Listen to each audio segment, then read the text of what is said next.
question. How can I bring transformation of businesses, the way I practice business, using quantum activism? This is a very good and practical question. Can we base economics and businesses on these quantum principles? Yes, we can, and if we do it, the world will be better for it. I already told you the basic problem of economics. Basic problem of economics, one of the basic problems, or maybe the basic problem, is how to include both self-interest and societal interest. Adam Smith, who formulated capitalism, which has been a very successful way of practicing economics, explicitly included only self-interest. If people are guided by self-interest in both production and consumption, said he, then the invisible hands of the free market will establish equilibrium in how the economy runs. Equilibrium between production and consumption, allocation of resources, and keep the prices stable. Okay, fine. But there are defects, and one of the major defects is that the producers, if they are entirely guided by self-interest and not at all take care of societal interest, often ruin the environment. And right now we are faced with a huge problem of global climate change because of this habit that businesses have. So how do you solve it? In quantum worldview, it is explicit. The self we recognize has an individual component that we call the ego, but it also has this unity component. We have two selves, literally. And new data of neuroscience has verified that yes, we operate in two selves. One is a local self, that's the ego, but the other is non-local, is distributed all over the brain. Amazing. Brain, when it acts non-locally, it is creative. That too is experimentally verified. Imagine that.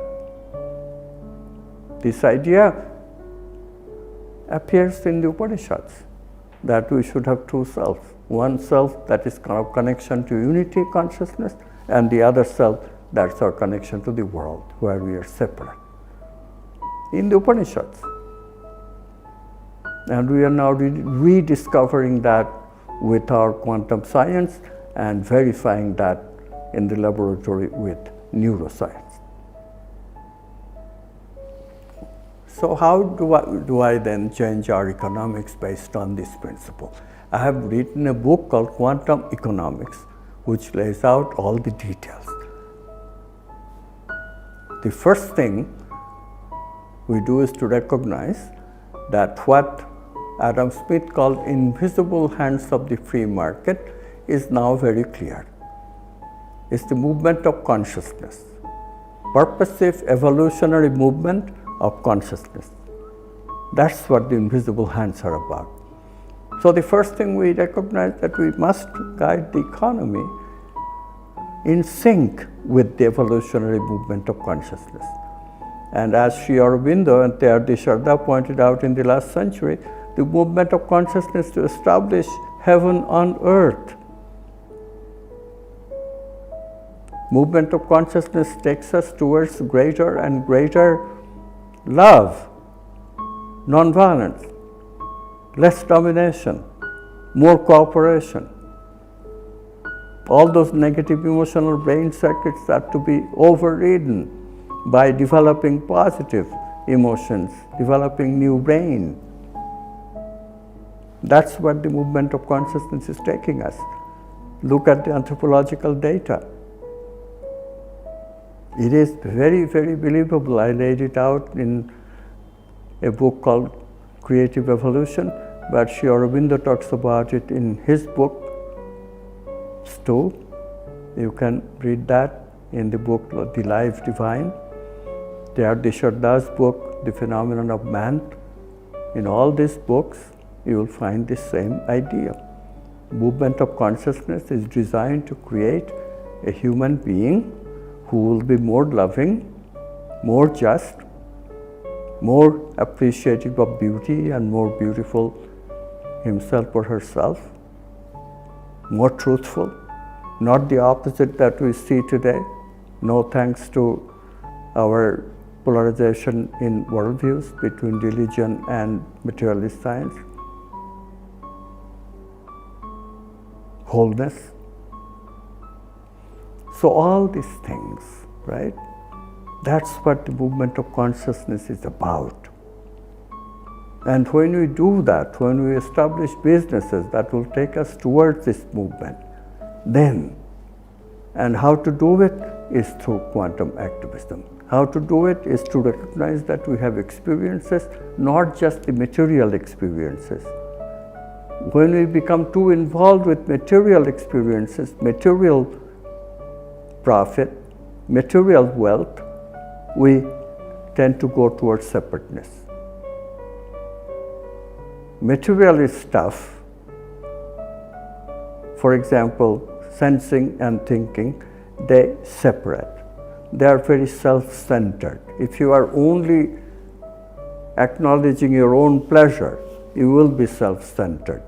If you are only processing thoughts which cannot be separated from the language, then you will be self-centered. But if you come out of that,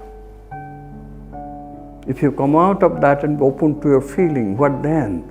Then you open your heart, and there you could be non-local, and there you begin to care for your society. Can we do that? We can do that by shifting the emphasis of the economy from material goods to what we call subtle, to goods that promote better thinking, better feeling, better intuition. Can we do that? Yes, we can do that. It turns out that healthcare is not only about material wellness of our body, but also about the vital wellness of the body, about the energies that we feel. Our well-being is not just material well-being, it's the well-being of the vital body. The Indians call vital energy prana. Well-being consists of adequate prana, flow of prana. We have to wake up to that. Prana enables us non-locality, not like the mind. Mind makes us separate, local. When we engage with prana, we become non-local. We become open heart. We can open our heart to society, societal good. Can we make prana an object of business? Yes, they're already doing that. Technology is here. Technology is here. People do work with vital energies. They throw prana on objects and they live longer. My colleague Anil Sinha has done experiments in which tomatoes are flooded with prana, and these tomatoes live longer without any refrigeration.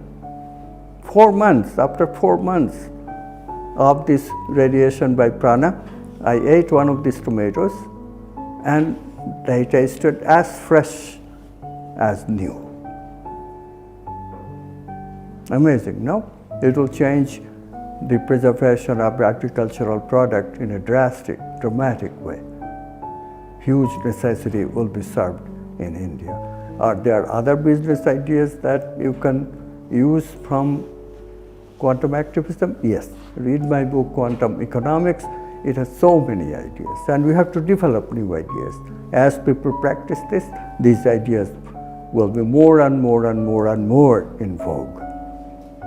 Huge ideas that will change healthcare, huge ideas that will be changing our educational systems, and this is the way quantum economics will modify, transform the society and your business.